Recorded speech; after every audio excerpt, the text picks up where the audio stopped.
pedagang pasar KM5 masih kesulitan dapatkan minyak kita. Berdasarkan pantauan PAL TV di pasar KM5 Palembang, pedagang sembako masih mengeluhkan sulitnya mendapatkan pasokan minyak kita. Kondisi ini membuat harga jual minyak goreng rakyat tersebut naik dari sebelumnya di kisaran Rp18 hingga Rp19.000 menjadi Rp20.000 per liter. Salah satu pedagang sembako Yeni mengatakan pasokan minyak kita yang diterima pedagang saat ini hanya sekitar setengah dari jumlah biasanya. Menurutnya, dalam beberapa minggu terakhir barang sempat langka sehingga harga ikut mengalami kenaikan.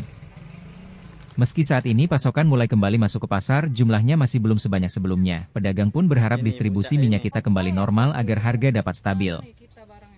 Hari ini di harga mulai dari 19 sampai 20 ribu deh.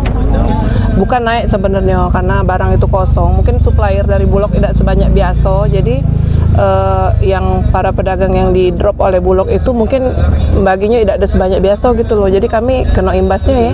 Kalau barang banyak itu penjualannya stabil. Tapi kalau barangnya kosong pasti harga naik deh gitu.